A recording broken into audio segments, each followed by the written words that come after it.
What's up, guys?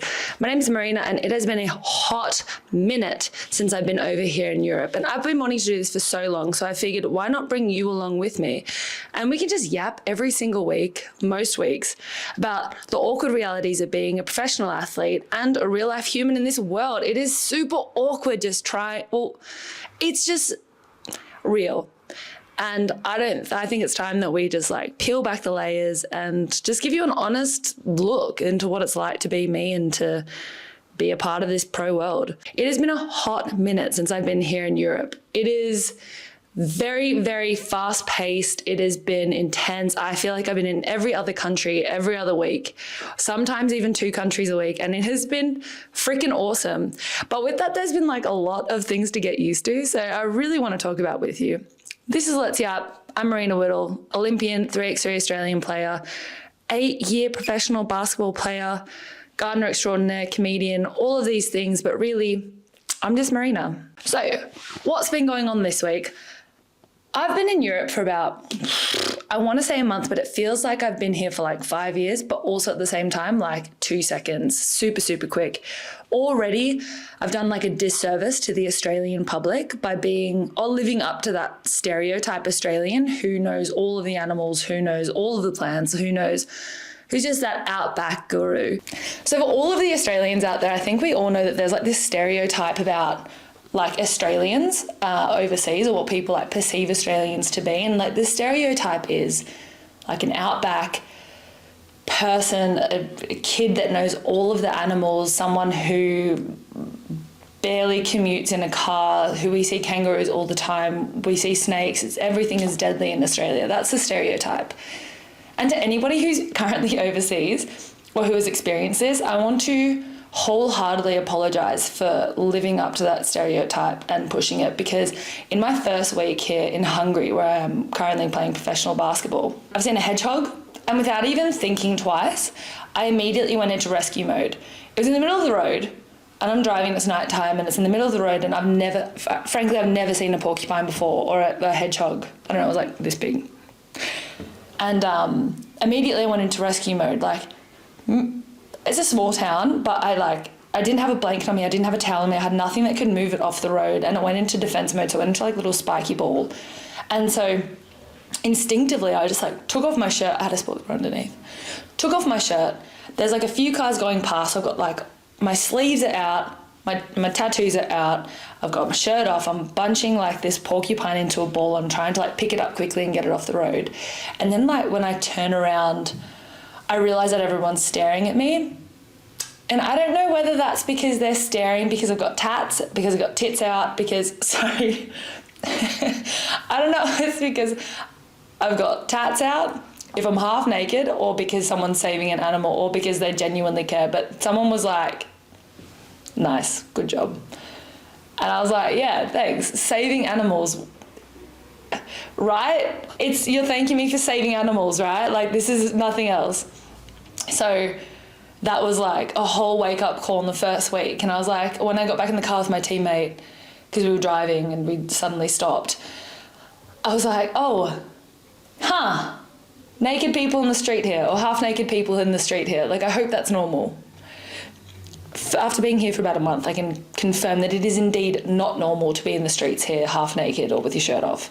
And doing that, especially with tattoos. Tattoos are not super common here, especially being a cute little girly with tattoos is just not the norm. And so I'm pretty sure I can confirm that they weren't saying good job to the animal saving. Maybe. I don't know. I also thought that I saved that hedgehog's life. And then the next day I seen blood, I seen the whole on the spot where I saved it. It was a mark. And I think instead of saving its life, I think I just prolonged its life for another 24 hours. So that was really good. So that was a welcome to Hungary, wake up call, Australia, how you doing, different culture, right? But back to the stereotype Australian who's down under, knows everything. So that was my first 24 hours here. And then in the same week, my teammate was leaving her apartment and there was just a tiny little snake, probably this big. And like just in the doorway, and it was just inside. And I was like, well, you're taking too long to get out there, too concerned. For some reason, I walked over, I saw the snake, picked up the snake and took it outside. Never in my entire life have I held a wild snake before. Really, for the people back home, it was probably more like a worm-shaped snake, but again, like this big, and it was like this small. It was a small baby. But I've never picked up a snake before. So that in itself was very, like, hardcore. And of course she recorded it, and now my teammates know me as, like, Kangaroo Jack, Marena Whittle, as well as, like, the breakdancer, as well as, like, this girl. Oh, I wish she just did this or something. But, like, the stereotype lives on. And I want to say I am sorry to all the Australian, European players, any Australians overseas, even in college. I am sorry. But live up to the stereotype with me, because... And they also think that every spider down in Australia, they being the general population outside of Australia, believe that there's snakes and spiders everywhere that you go in Australia. And I just want to say, probably not. In my experience, I don't often see the bad spiders, but whatever. Anyway, moving on. I digress. The month that I've been away, a lot of basketball stuff has happened back in Australia. So we had the NBL has started, the WNBL is in pre-season, we had the Ball and Hoops Fest over in Perth, which was so good. It was really good to see so many basketballers get out there and have a go, and so many young athletes have a go. My opinion is that it was sick. I think it's a great foundation. I'm really looking forward to the future and where this goes. I'm also hoping that people knew that the teams that the WNBL put forward were mainly filled with like DPs and players who probably aren't going to get a run. So it was really awesome to see that they were taking full advantage of the chance that they had on the court, because when you have your chance, you just got to grab it by both hands and just go, just take it. And it was sick. Like, I seen one girl from the Caps, I think, or Bendigo. I think it was the Caps against Bendigo. She scored 38 points. 38 points. The future of basketball in Australia is looking pretty bright. Pretty bright. I'm excited to see where this goes, because the NBL obviously had a round. Like, they'd started playing. I think this was their first round. And the WNBL was still like a few weeks out from playing. And I think that in the future, this is going to be really good, because we can only build it from here. And next year, when the WNBL is in the hands of the NBL, I think it's just going to be really, really sweet to see if we can combine the two, like two proper rounds. It'll be sick. In that time, the Commonwealth Games has also announced that there's going to be 3x3 basketball in the 2026 Games. It's not in Birmingham. Where is it? Glasgow? Somewhere?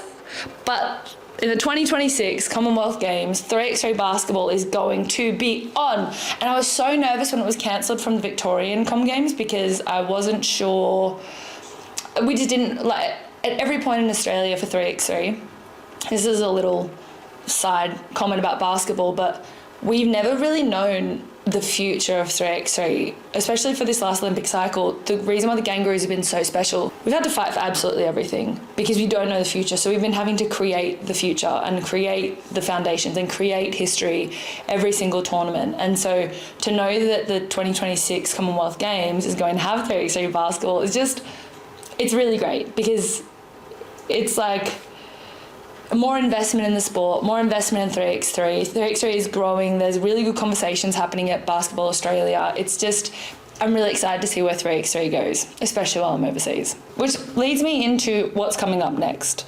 And let's yap about this. If you have questions, I want you to send them in, whether it's about success, failure, basketball, real life. For me to have taken such massive steps in my career over the last few years, it's really led me to make really strong self-worth decisions. So like prioritizing myself, prioritizing my mental health, prioritizing my inner peace. And throughout that, it's meant that I've had to make adjustments or, I don't know, set boundaries within my interpersonal relationships with not only friends, family, potential teammates, potential coaches, GM, stakeholders, all of these people. It's really forced me to kind of prioritize myself. And within that, it's been really, really awesome to see like how I've moved differently when it comes to people and how I like engage with people, because I love people. I love learning about people and I love getting to know people. And one of the biggest things that I want to share is like tips and tricks to manage like the awkward situations. Like, when you're getting to know people and you don't know like when to be weird, or like when to like loosen up and just be yourself.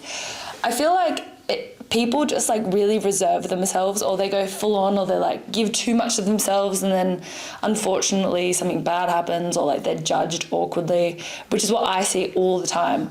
I coach basketball when I'm back home in Australia, and what you see is like with kids specifically, or with juniors, and you even see it in pro hoops, like people are themselves and then they get ostracized because like people don't agree with them, or people don't like them, or whatever. And this is why the 3x3 Kangaroos culture for me was so sick, is because everyone was like accepted and celebrated. And as a human, this is how I want to move in my life. I want to celebrate people. I want to use this as an opportunity to celebrate you and celebrate me and celebrate everyone for the weird little humans that we are. Because it's okay to be weird and it's okay to be yourself. Like, I wish that younger me understood that it's totally fine to be your fruity, kooky self from the jump. And then maybe I wouldn't have been in the closet for like 5 years trying to figure out who I am.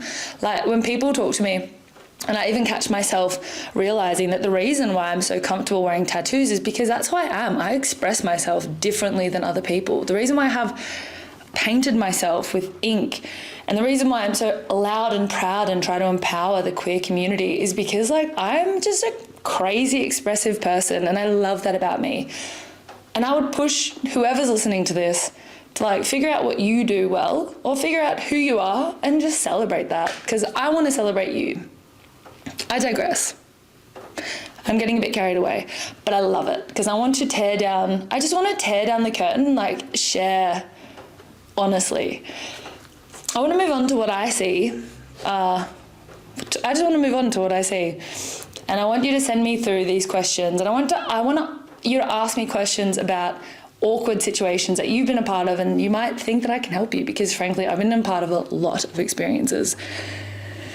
Like, who hasn't been made fun of? Who hasn't said something super dumb and they've had to kick themselves in the chest like a few times afterwards? Super awkward. Like, just the other day, I realized that nudity isn't for everyone. And if you ever decide to play in Europe, or if you ever go to college basketball, you realize that nudity is like, everyone is nude in the change rooms when you get to a certain age, or when you get to a certain level, everybody's nude. And I walked in and my teammates were just like, maybe I shouldn't say that, actually. They were doing something, they weren't doing anything inappropriate, but if you weren't used to nude culture and like the closeness of a European team, it would probably throw you off, because we were inspecting hair at a close proximity. That's it. That's probably all I want to share on that. But you just gotta roll with it, right? Like, when you walk in, you probably have these ideas of like, that's bloody weird. But I don't want to be that person that like makes people feel weird. And frankly, it's not my place, because it's a completely different culture, or not even culture. That's just what they're comfortable doing, and that's fine. I'm not going to make judgment on it. So I walk in, saw it, giggled. The girls giggled because they realised that someone had just seen it, and it was kind of funny. And you have that moment when you're like, that out-of-body experience, when you look up and you're like, oh, this is weird. Oh, shit. Sorry. And just that shared humour was really, really funny. And that humility is just really, really important. I think that humility is like really important to getting through life in general. So the takeaway is, if you walk into an awkward situation with people and you know them at a level comfortably enough, I think like, let's just be honest and acknowledge the awkwardness of it and like the giggly side of it. Because if I walk in and I see nude teammates inspecting each other's forearms, it's like, okay, I think that's so funny to me. And let's hope that they also see it as funny, that I find it funny. My whole purpose in life is just to help people realize it's okay to be funny, as long as we're all honest and transparent about it. It's fine. So if you have any sort of awkward experience with your teammates, your workmates, your friends, families, relationships, please send them in and I would love to talk about them. And in the future, we're going to have some guests, so I'd love to talk about it with them. And hopefully we can give you some advice on how to get through it. Because if you walk into your locker room, workplace, school change room, hopefully not a school change room in general, if you walk into change room, awkward situation and it's just not what you're used to maybe, like, how are we going to counteract that? And how are we going to make sure that everyone walks away not feeling super judged? Because that is the whole plan of attack. I also had someone send in a question. If you don't know about me, which you probably do, is I'm super queer. Like, I have a partner for life, and I think I was in the closet. Like, I think I came out when I was like 14 or 13, and it wasn't even a coming out. It was just like, I think that this might be who I am. I think I might have a crush on girls. I think that this is, it's not going to define me, but it is part of who I am, you know? And I think that sexuality is it's not definitive. I think it's very fluid. But I also think that it's just a small part of who we are as people. And that's totally fine. Whilst I was in the closet, even though a lot of my friends knew for a lot of my life growing up, I had the biggest crush on a girl, and because she was very feminine, and I was feminine, but I was a little weirdo, as we've discussed previously, I just did not know I just needed to be their best friend. We needed to hang out all the time. That's just like this. I think everyone who's ever been in the closet or has had weird crushes can also acknowledge that is the experience. You need them to like you so much. And looking back, it was just so embarrassing how often I would ask them to hang out. Not in a weird way. Granted, we're all 13, 14, 15 years old at this time. We all go to parties. We were training together at the time. We were on the same team, and I would often be like, hey, do you want to hang out? What are you doing this weekend? Oh, after practice, do you want to hang out? Oh, do you want to hang out with me? And when it got to the point where I was like, okay, she definitely doesn't like me as a friend, but I really need her to like me because I have such a big old crush on her. I think that I wish I had someone who was like, hey, let's pull it back. Let's relax a little bit, please, because you're doing too much. Pull it together.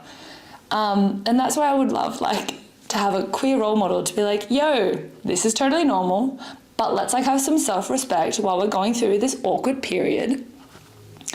And I want to break that down in the future, and hopefully we will, but I'm gonna move on, because that's just to explain that I have been there heavily. I have heavily embarrassed myself in the dating world, and thank God that I am way past that. I'm in a great relationship right now, but I want to share, which leads me to my question that someone has sent in, and they say, hey Marena, my friends keep telling me that they think that I might be gay, and frankly I have never thought about it, but I've always been a little bit curious, but I've never wanted to acknowledge that.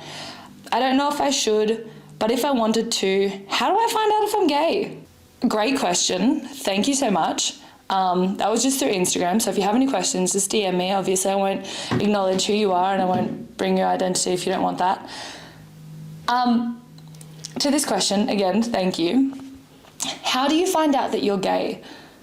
Well, I think that at any point in the day, you can be straight, queer, bi, anything. Any point in your life, sexuality is like this. You can be straight, gay, queer, pan, anything, right?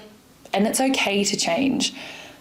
Similarly, if your friends are thinking this, and if you're kind of thinking this, you're kind of on the fence, you're not too sure, there is nothing wrong with exploring your sexuality. And if anything, that's our whole point of being on this planet, is just to explore and enjoy our entire time here. So there is no point to waste any of your life not enjoying it 100%. So with that, how do you find out? Oh my God, well, in my experience, I started going to places that I knew would be more expressive. So if I was in Melbourne, which is where I grew up, I started going into the inner cities, so like South Yarra, Chapel Street, Smith Street, started going for brunches, cafes, and just started hanging out in areas where I knew that people would be like more expressive of themselves, and then therefore so they would also be expressive of their sexuality, and just kind of like being amongst it. But if I wasn't comfortable doing that, then I would just like kind of find more queer content. And there's a lot of queer content out there at the moment, which is like super sick. Like Heartbreak High. Oh, I just wish there was a show like that when I was younger. It's just so cool to see. Like, visibility is so important. Anyway, I digress. If you are comfortable, I would say watch content, see if that's something that you might be interested in. If it is, there is no shame, no judgment in that. Totally fine. And I love you for that. I love you if you're not that either. I think you're incredible either way. But I would find content, see if that's something that you feel like you might be interested in. If you're comfortable, then I would start exploring like spaces, like queer spaces, queer areas. So like inner cities, go to brunches, go to cafes, go to cool spots and keep your eyes open and see like if there's any activities. If you're even more comfortable and if you're sporty, I would say go to something like the Queer Sporting Alliance Instagram page and see if there's an event that's happening near you. You don't have to be queer to go to these, and I would take a lot of friends because it is so much fun. And they play basketball, I think they're playing netball, and they do roller skating. So those are 3 really fun group activities that you can get involved in that's going to help you feel more comfortable about yourself. I have never heard of someone going to this particular event, particularly being a quokka, and not enjoying it. Like, it's so much fun. Every time I go, I have so much fun. But take some friends if you are comfortable and just have conversations. Even when you go to these queer spaces or inner city spaces, just have conversations and start to get to know people if you aren't comfortable. If you're not, that's totally fine. You have to be comfortable to really express yourself and like feel comfortable in this space. I feel like I've been talking for a long time, but the whole point is like start to learn a little bit more about it, see content, watch some shows, or even follow some Instagram pages, see if that's something that you might be interested in, and then let's take some steps. Everyone is comfortable to share if you're comfortable to share and comfortable to talk. Like, you don't need to share your whole life story, but you can at least like chat, see what's going on, be around it, be a lurker, be an observer, and then maybe if you feel comfortable, get involved. And then if you feel comfortable talking to someone or like exploring like dating or relationships or being hit on or that stuff, go to some gay bars, go to some clubs, go to some, I would say bars, go to some bars. I started going to queer bars when I was like 18, and then I realised that I felt more comfortable, more safe there than I did at a straight club. So then I just started like Smith Street non-stop in Melbourne. I totally digress. Be yourself, see the content, learn about it. If you're interested, then go to these spaces, and if you're comfortable in these spaces, then start having conversations and, I don't know, get to know people. And if you're not that comfortable yet, then go to Queer Sporting Alliance. It's fun. It's got sports, it's got people. This is a Queer Sporting Alliance stand page, but that's just one. There's so much happening in the world out there that you can probably learn about on Instagram, and I don't want to say Facebook, but also Facebook. Like, everyone's there. Just use it. So many groups, so many Facebook groups. I love it. I feel like I'm really showing my age there. God damn it. Anyway, I hope I've answered your question. If I haven't, then send me in another, or send me in. I hope I've answered your question. If not, reach out to me again, and I'm happy to talk more to you personally and share more of my experiences. Thank you for sending in that awesome question. I hope you've learned a little bit more about, some things that you can do. Obviously, I'm not perfect, I'm not a professional, but I'm just sharing my experience, and frankly, I think you're amazing, and I think everyone who's listening is amazing. So if you have any questions, please send them through.